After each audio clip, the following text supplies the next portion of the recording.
I feel excited, a little bit overjoyed, and also challenged at the same time, because in the last 3 months especially, I felt that my team have shown very high acceleration in growth.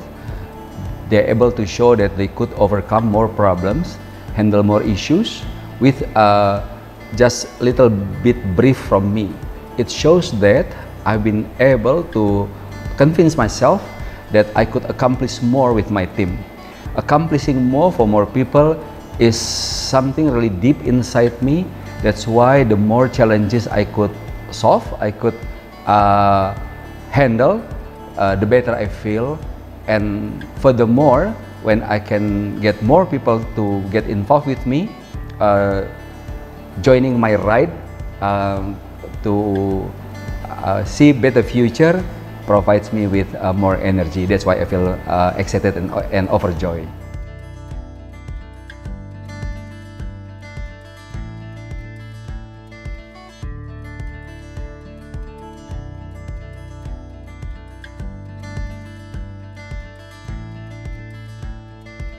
Actually, looking back, I think I wasn't really shifting, but during my life, I was actually looking. I was looking and also creating my path, so I could really make sure that I could do something for the people and society. Back then, I still remember when I was like in 3rd grade in elementary school, I was thinking like, what was my role in the world? I mean, now if I think that, it sounds funny. How could that little child think like that? But I couldn't deny that. That was like inside me. So even though I was like working in many other areas, working as an engineer and then working in the private sector, there was nothing that I could stop me to think about what I should do for others. So it's not really like shifting, but it's really like I think transcending, yeah. The very not quite smooth transition, but it's been happening just I guess naturally in a way, because I was finding my true path in life.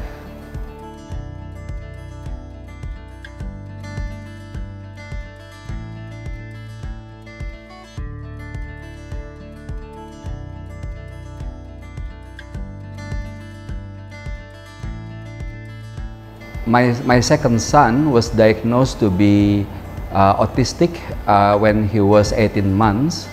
Back then it was like the year 2001, because he was born in the year 2000, and it was like the sky falling on my head, finding out that fact. And he belonged to a very heavy spectrum as well, so it's not a light autism. And going through that period of time, very hard for me and for my little family.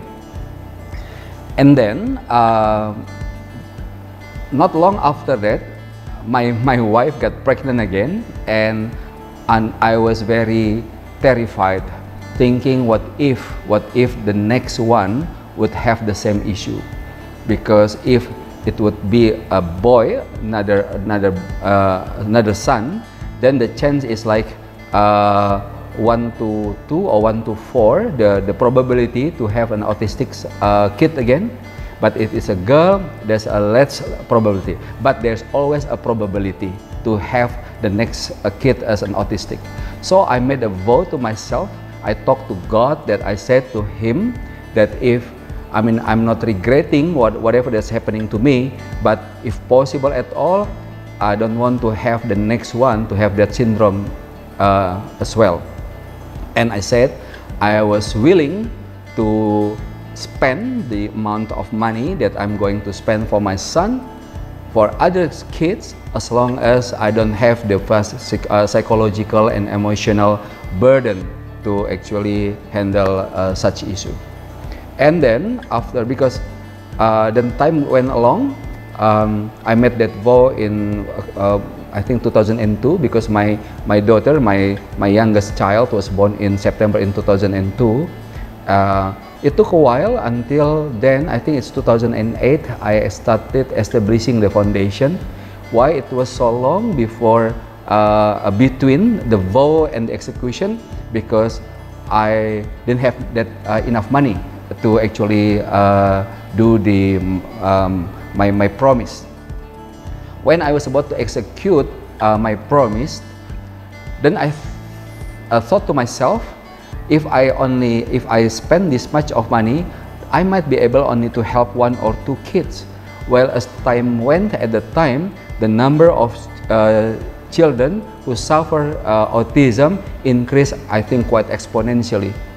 So I thought, what should I do with this money so I could help more people? Because I have the entrepreneurship soul in myself. So I think, what if I just establish a foundation with this money and I could invite more people to actually work in that and help more children with autism. So the money that I have, that I and my wife have, could actually help more than only one autistic kid.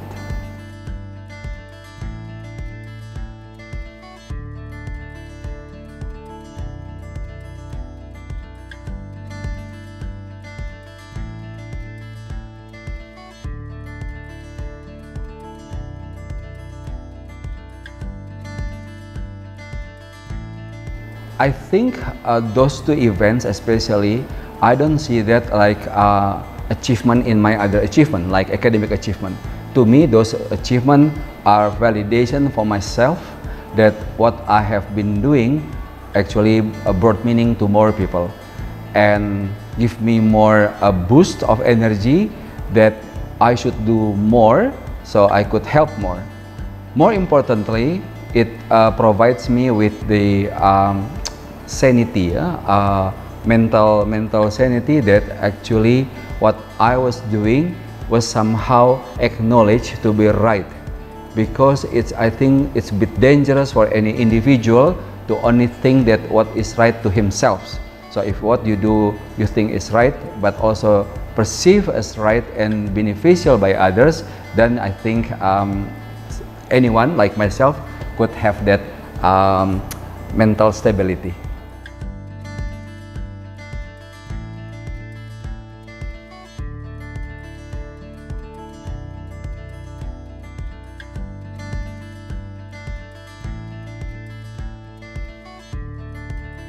Dealing with autistic kids has made me more sensitive in realizing about the challenges and at the same time potentials among diverse people, diverse background of people. Handling autistic kid made me realize that to help students or children learn, you need to do more, you need to adapt yourself more than asking them to adapt themselves. Because these people with certain underprivileged situation really need us to look at their challenges, their problems, because they don't know their problems, you see. Now I have to force myself to really very deep into the problem and look at the finding the solution to help them, right? Because for quote-unquote normal students, normal kids, they will tell you the problems, why they cannot do things. But for autistic kids, they cannot do that. So I have to force myself to be able to do that. That means then I'm refining my sensitivity in dealing with others. And that helped me a lot in establishing or in creating teaching methods. Why? Because even though among those normal kids or normal students, there are students in there who actually have challenges but not brave enough or not knowing what to say. So if teachers only ask students, what do you know or what do you don't know, not everyone could answer that questions. So if teacher asks students, students cannot answer, cannot even say what they think the problems, the challenges, who would solve the problem? So if teachers are equipped with better knowledge and skill in identifying problems, knowing that, so not relying on student response, so teachers would be much better educators.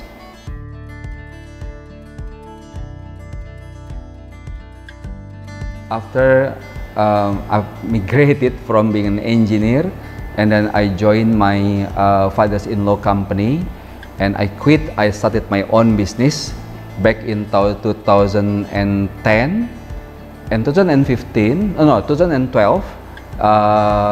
Hasnur Group set up a foundation, which is Hasnur's Foundation, and I was invited to be in the committee members.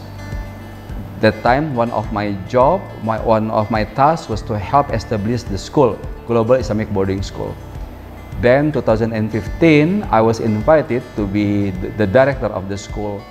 So that was quite actually 2015 was the start of my full involvement in the foundation by taking care first of the school.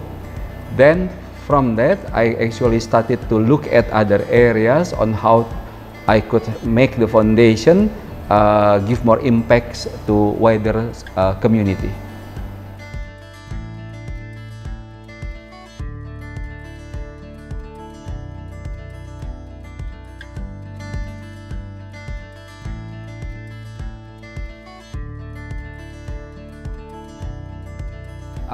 So one of the very first thing I did when I was assigned as director of the school was to observe the teaching and learning dynamics in the classrooms.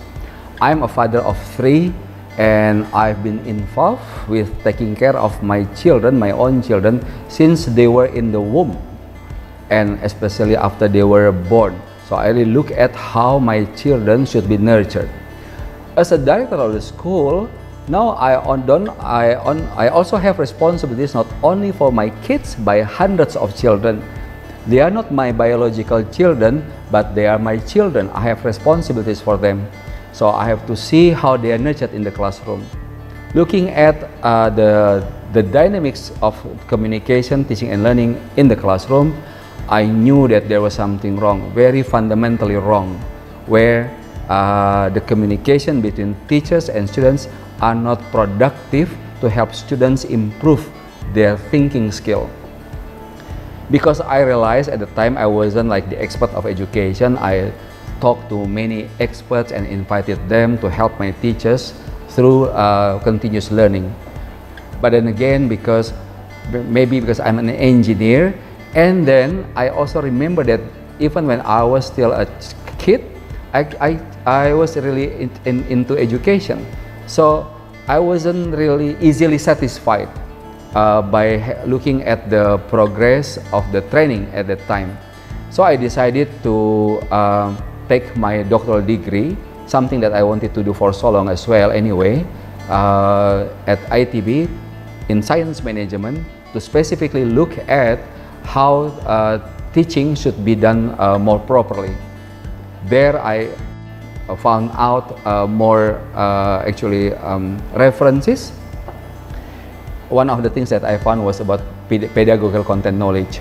There were quite some books on that, but what lacks of is actually the practical know-how. How teachers should actually bring that concept into the practice of teaching in the classrooms.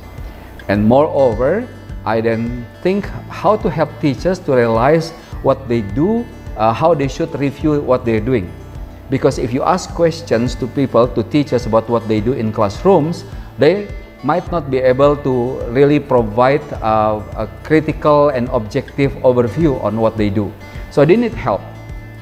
So then I created instruments and scoring for those instruments to help teachers to help them review their own teachings, what we call action learning. And then from that, whatever that they learn from their action learning is turned into a knowledge management system, what we call knowledge creation.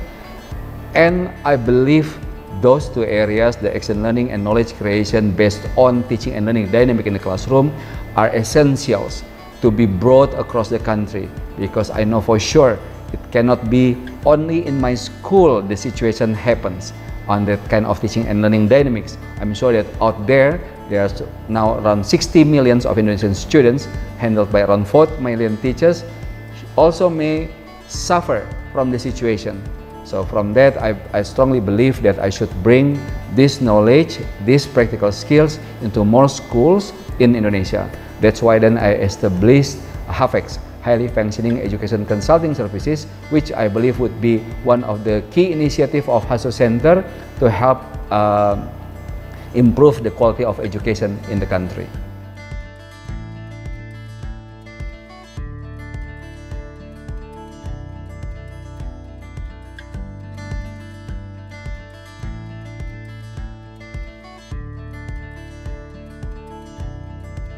Okay, after I established HAFEX through HASO Center, of course, then I started doing socialization to many places, working with local governments and also central government.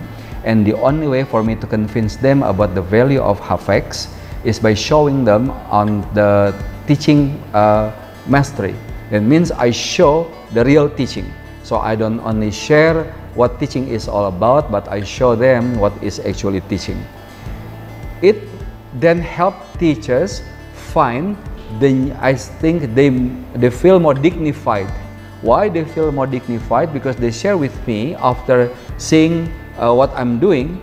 They feel that this is what they should have done a long time ago, but they don't know how to do it. Providing professionals like teachers about the know-how, the skills that make them feel that they could actually deliver their job better is something that HAFEX does. And it's not long time after HAFEX was established in late 2017 or early 2018, the pandemic came in March, April 2020, right? And I think everyone, including us, was confused about what to do. We don't have things, basically we couldn't go around. But then my teams, at least not starting from me, my teams asked me to start having session on Instagram Live, and then tried, see if teachers out there respond to our content. Luckily, people like that, and then we start having session on Zoom. Then again, my team suggests we should build a platform so teachers could also learn not only by when we are on air, but anytime they want to learn. That's why we started developing guruinovatif.id. With that, actually this is the blessing of the pandemic, because after we established this platform, before this platform existed, every time I have given training to teachers, they would ask me, Pak Zul, what should we do next time when you are not around? I said, there wasn't like a good answer for that, right? As if like they have to invite me again. But with the platform, anyone could hook up, could see the material, the content, like 24 hours a day, 7 days a week throughout the year. But then the true challenge is the intention of teachers to learn, to keep learning. People want to learn, but the question of continuous learning, I think, will be the biggest challenge for many teachers in Indonesia.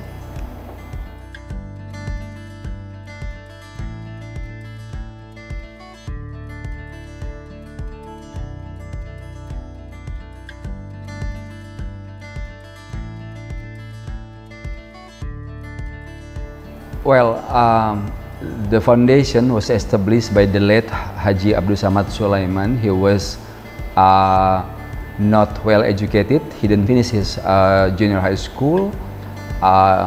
He had economic issues, financial issues when he was growing up. And then somehow inside him, he had the desire to help more people to have better education. Now, if we talk about education, if I could have two separate dimensions of our issues, is what I mentioned before, the quality of education happens everywhere, but there's also certain challenges in rural areas and the city areas. In rural areas, we talk about access, we talk about infrastructure and facilities. So HASO Center was committed to build schools to help children with various background to have good access to education. What we have in the preschool and elementary school, we established that in our plantation area. It's catered for really low, underprivileged families, and also the vocational one, polytechnic. Not only they are underprivileged in terms of economics, but they also have challenges in the cognition. So we have to find ways on how to provide meaningful education for them, something that they could relate and something that they could use right after they finish the education, which is vocation. While for the middle school, the junior and senior high school, we decided to have a hybrid concept in terms of strategy, where we provide cross subsidy. We charge for the people who could afford, and we provide a scholarship for the underprivileged. And the scholarship that we provide also until all the way to their university level.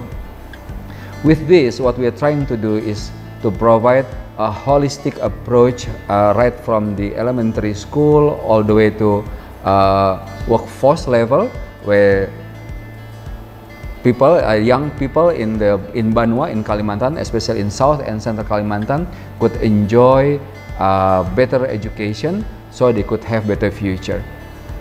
Now, talking about better people and better future through education is like the backbone or the big mission of Hasso Center.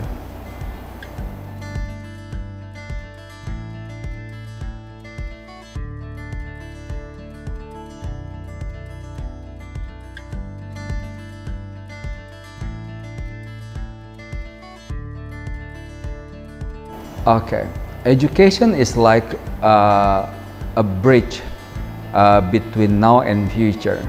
But we know to pass that bridge, people like us also need something to have in our tummy. We need to eat, we need to have shelter, we need to have dignity. That means we have to make sure that the family earns decent living. So while we provide the quality education, we need also to empower other aspects of life: the finance, economic, the health, the housing, the trade.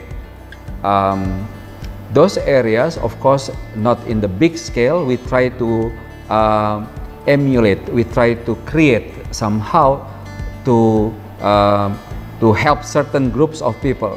In this sense, let's say there's one family, we provide scholarship for the children. We also try to see how we could help the fathers to do their business, their small business, to run better. Or if we don't help the children, we help the families through their business or small enterprise, so they could earn better money to help their own children.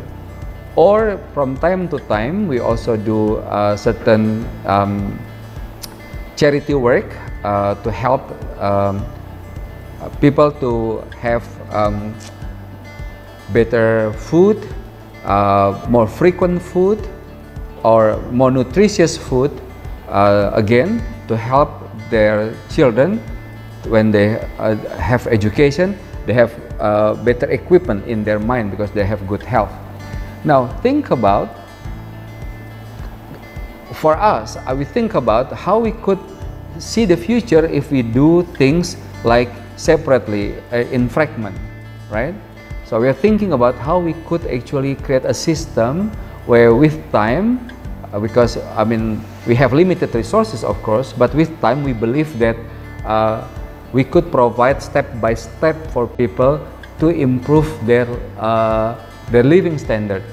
So we provide business incubation, then we establish wetland box. We provide BCTI, where we provide soft skill training. We provide polytechnic for the vocational education. We provide leadership training through Indonesian Leadership Academy. We provide I forgot a few other things. Oh, we established a wetland square. It's a community-based space where we could provide better access for more young people to build their creativity. Now we are on the way of building what we call people economic system with cooperative. These are the things that we believe that in times would provide an ecosystem for many people, including actually not only the underprivileged but broad communities, to have better hope. They could see their future better. Because why? Because they do better things. If they believe that what they do every day provide them with better competencies, they believe that they would have better future. This kind of sense of belief that we want to create by providing all these programs through our units or institution within the HASU Center.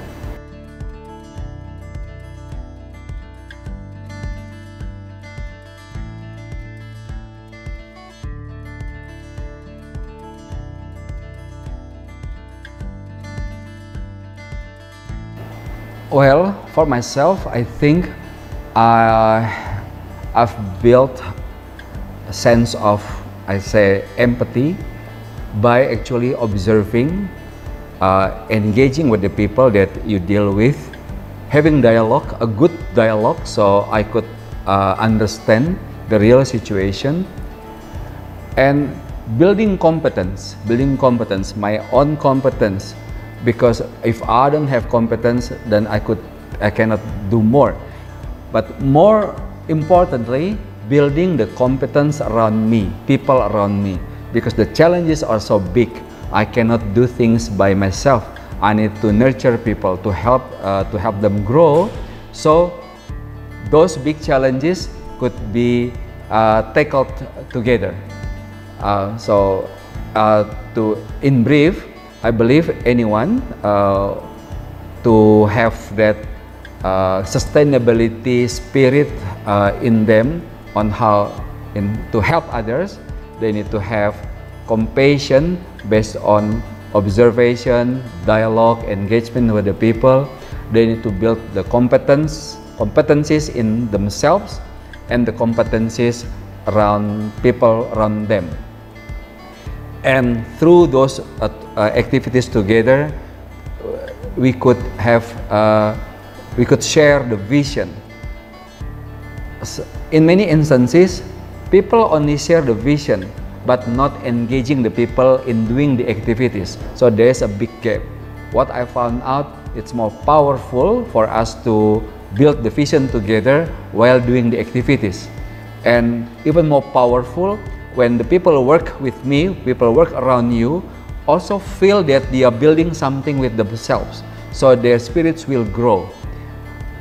We build our spirits, and our teams build their spirits grow. And as I said in the very early stage of this conversation, it makes the joy of right in helping others. Because why? Because as we go along, we could see that we could handle more. We could overcome more problems. We could provide better hopes for more people around us.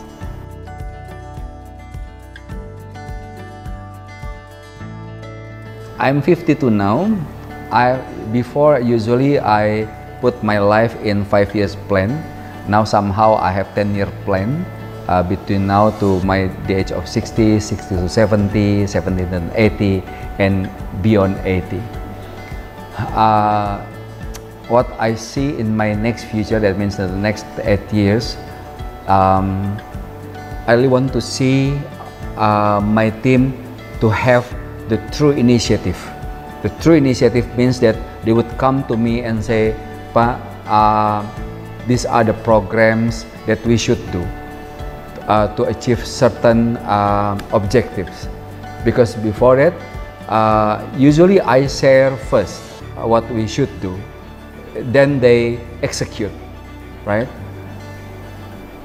If that happens, that means not only I have the vision, but now they have the vision. So my next challenge, my next journey is to see how people around me who work with me could show that they have their own vision, the light that they see, which drives them toward the future. And together, each individual vision are composing one big vision, which is actually the vision of the foundation.